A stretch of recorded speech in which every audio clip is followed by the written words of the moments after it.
Ako si Milan, malakas mag-trip kaya tara, mag-trip tayo. Let's go! Umagang-umaga na naman ito. Na-area naman tayo ngayon. Magkakasunod na sunog to. Galing Isla Puting Bato, Dangwa. Tapos ito naman area namin nung umaga naman to. Tatlong magkakasunod-sunod na sunog na naman na naganap dito malapit sa amin. Kaya ito, responde tayo dyan. Dahil sa area namin to, lahat ng unit namin nilabasan namin dito. Bali dito na kami pumasok sa may kawit na ito. Pero ang tawag sa amin is sa bukid. Pero medyo malayo-layo doon yung bubutasan natin kung sakasakali maglalatag tayo. Kaya dito na tayo pumesto. Mabisa na rin agad dito tayo pumesto, gawa nga na dito, malalabaran agad natin yung apoy. Kumpara doon sa kabila, kapag doon tayo naglatag, medyo mababa pa ilalatagan natin bago mabot tong lugar na. Ayan nga lang talaga, yung pwestuhan natin dito is tawid ilog. Pero kayang-kaya naman na ng pressure natin, aabot naman yung tubig natin doon dahil malakas-lakas din naman yung buga natin dito. At kung nagtataka kayo, bakit umapoy yung gitna ng ilog nito, ako rin naman, unang panood ko nito, nagtaka rin ako bakit umapoy, gitna na ng ilog yan. Yung pala, maraming basura dyan, yun yung mga nasusunog dyan sa gitna. Kaya yung init ng apoy nito, halos umabot na rin dito sa kabilang ubayo. Nakita nyo, halos umapoy na rin tong side na to na pinapwestuhan natin. Pero kahit pa paano, napalamig na ng mga tropa natin. Kaya mamaya makikita nyo, binabanatan din ng mga tropa natin yung mga bahay dito sa gilid nito. Para kung sakasakali uminit naman yung mga kahoy na to, hindi rin basta-basta agad masusunog. Para kahit pa paano, hindi na tumawid dito masyado yung apoy nito. Gawa na sobrang init at ang lakas ng apoy nito. Nung dumating tayo, kailangan talaga palamigin din to mga side ng bahay dito sa kaliwa. Para hindi na rin madama ito. Dahil kung sakasakali madama pa to, masyado malaking trabaho yung gagawin natin dito at mahihirapan talaga tayo apulayin to kung dalawa-dalawa na nasusunog dito. Eto makikita nyo rito, binabasa na rin ang mga tropa natin yung bahay dito, pero di na masyado sinulid to para di masira yung mga kahoy-kahoy dito kahit pa paano. Para lang din alam lang iba, baka kasi nagtataka sila, wala na mga apoy dito. Ito yung binabasa ng mga tropa natin kasi yan talaga ang kailangan gawin natin dito para hindi na kumalat yung apoy pa. Hindi ko alam kung anong side talaga to nasusunog dito, kung sa balot pa ba to o sa Caloocan na, pero sabi ng iba sa balot daw, pero sabi din ng iba sa Caloocan na daw yung side na yun. Meron din kasi pwede daanan dyan galing dito sa lugar namin sa may bukid. Dadaan ka nga lang tayo talaga sa iskinita nito. Medyo malayo-layo lang talaga ilalatagan natin kung sakaling doon tayo naglatag. Kaya dito na lang tayo pumesto. Okay na rin naman. Saktong-sakto lang din naman yung peso natin. At least nalabanan na agad natin yung apoy rito. Abot din naman yung pressure natin dito. Basta lalakasan lang din talaga natin yung pressure. So paano? Bali pitik-pitik na lang din tayo ng voice over dito. Dahil di pa rin mabisa talaga ilalamunan natin. Alos di pa rin tayo gumagaling.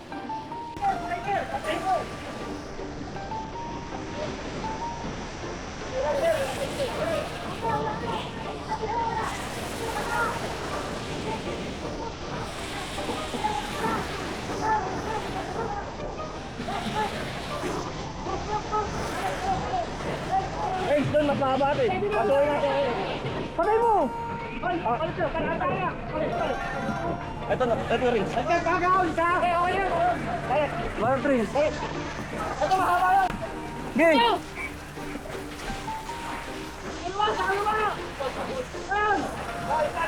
Putok mo doon! Solid mo! Solid! Adjust mo natin. Pa konti.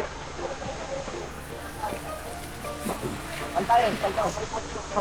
Tara mo.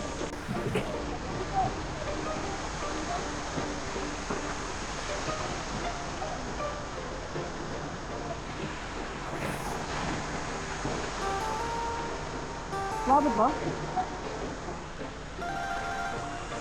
Ayaw.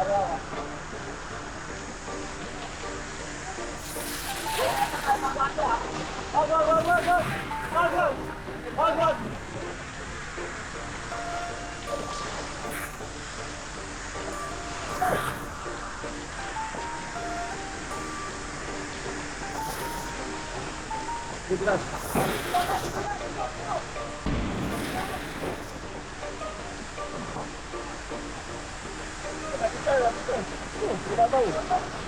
Oh, ikaw muna. Oh. Ah.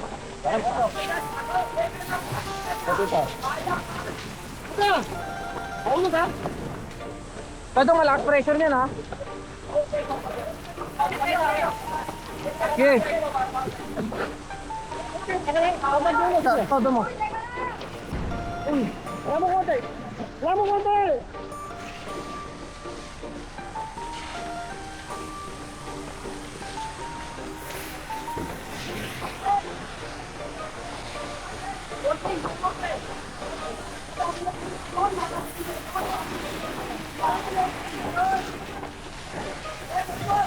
Dito, ano na yung mga kagawad?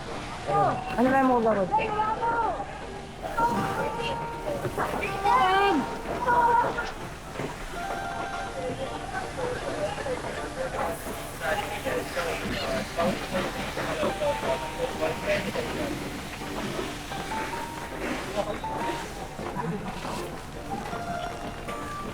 Wala na.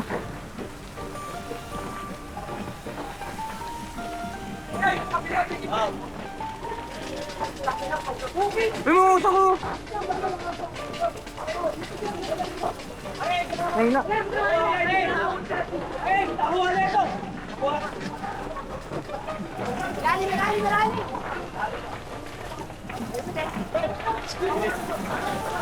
Cover mo.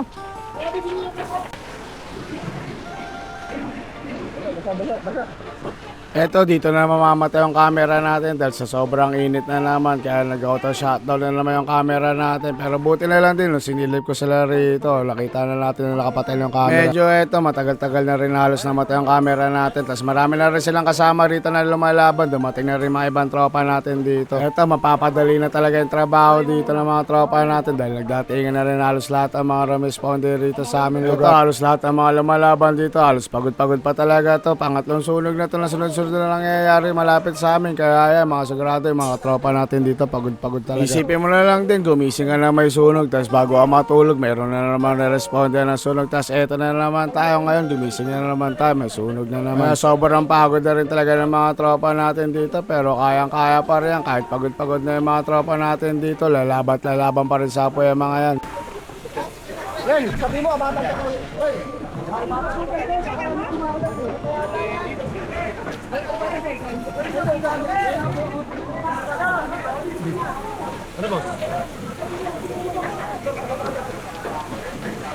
Eto, mapapansin nyo rito talaga mga kumpul-kumpul na basura na yan. Yung nasusunog kanila kung bakit parang may sunog sa gitna ng ilog dahil dyan sa mga basura dyan.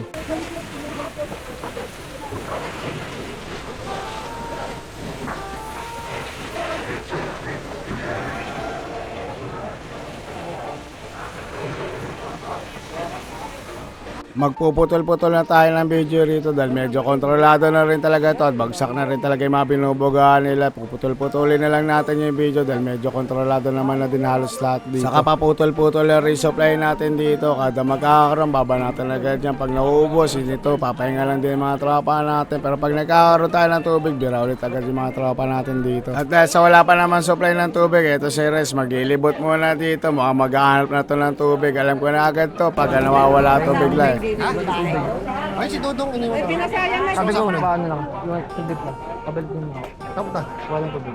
Tubig? Makita ka naman ni Milan dyan. Huwag na wala muna sa akin. Wala muna. OG, tama ka talaga ng hinala. Pag nakita ko na naman talaga siya rito, alam ko na agad, paglapit pa lang niya, nag-hap na ng tubig. Kaya yan, tinuturo ko kung saan meron tubig. Itsula pa lang ni Rez, nung lumapit sa akin, mga exhausted na talaga. To, no, na, tas sakto, naubusan na yung tubig na tinuro ko. Wala na siya na inuman doon tubig. May tubig ah. Tubig na. Tubig na. Nay, pwede makain ng tubig. At eto na mo, hindi na talaga kinain ni Rez dito yung uho niya. Kaya kinapalan niya na yung mukha niya rito. Nangihina siya ng tubig sa isa sa mga residente sa lugar namin na to. Kasi, aawa ako eh. Mga puting kayo, nagulas ako. At abang nakalita. Okay. Pinip yung mga puting ko eh, kawawa naman eh. Ayan, pinakita pa kay Rez dito yung mga alaga ni Mother na kuting. Ngayon, napakamabisa mo talaga, Mother. Sinave niya daw yung mga alaga niyang kuting sa taas sila nung kasagsaga ng apoy. Eto, halos makikita natin dito. Halos okay na rin to. Bali, bababara na lang din to para mamatay na yung mga natitira pang apoy rito at para lumamig na rin sa part na yan. Ay, eto, magpapasalamat na tayo sa mga tropa natin na rumisponde sa lugar namin. Big tango sa inyo. Napakasipag nyo talaga, mga Lodi. Pati na rin sa mga lumaban dito at nagbigay ng water supply. Big tango sa inyo. Kami from Alpha Volunteer. Alam mo nga ito sa vlog. Eto, pakita mo to. Ayan, may video.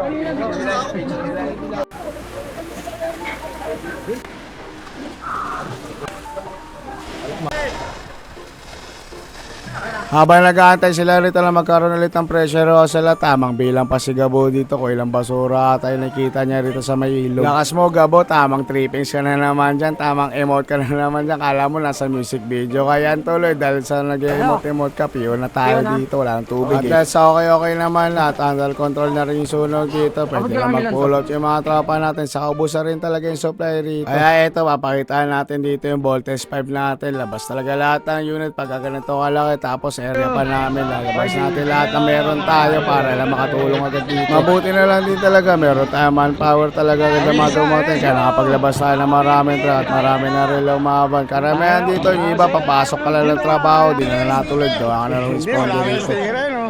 Walang huli, no? Version na yan, no? Let's go! Thank you. Eto, sisilipin pa natin isang unit natin dito dahil may lumalaban daw dito si RJ. Kaso din na natin inabutan si RJ, may hawak na linya, iba na pinahawak niya rito. Okay din yung pestuhan nila rito, mabisa rin, gilid din ng ilog. Buti na lang din, may pinto rito para makapunta ka sa part na to. Nahulog pa sa ilog, oh! Boss! Tolo mo to, boss! Let's go! Hey! Sabi ng pwesto rito, hindi tubig ka rito. Kaya tambay lang, Kata. Let's go. Let's go! Wala ka dyan! Wala! Laban ka dyan! Kaya mo yan! Kaya mo yan!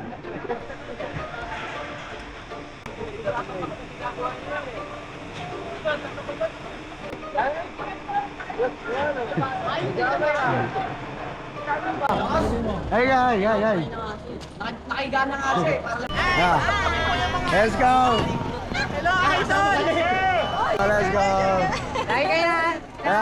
At dahil sa nakapag-atraso na yung mga ibang tropa natin, ito tayo rin dito, magawanay na rin tayo. Okay naman na ang sunog dito. Ito dahil sa marami tayo unit na nilabas, marami rin tayo linya na lilinisin matik to. Pag ganito marami tayo nilabas, marami rin linya na nilatag. Kaya marami rin tayo iskobahan ngayon ng linya, lalo pag ganun lugar pa pinuntahan natin, yung iba nahulog pa sa ilog na linya, kaya kailangan talaga sabunin to. Kung akala mo makapagpahinga ka na pagka-home base, hindi pa, marami pa tayo gagawin dito. Ito nga si Jose, may isa pang gagawin dito dahil sa nabasag yung ball mirror. Matik yan, palit agad dyan. Lalo pag ganyan mahalaga pa yung nabasag, talagang kailangan palitan agad yan. Yari talaga tayo pag hindi na si kaso yan. Sir, piyesta mo yan, sir. Mabangga mo yung pinsa nung neto. Bobo. Bobo pa inago. Tapos gas. Karen! Tingnan mo doon sa unahan, puking ina mo. Di diretso.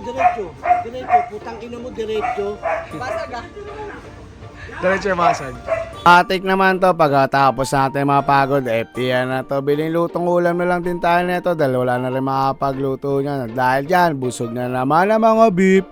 So paano, dito ko na rin tatapusin ang video natin na to. Lagi kong papaalala sa inyo na 10-0, keep safe everyone.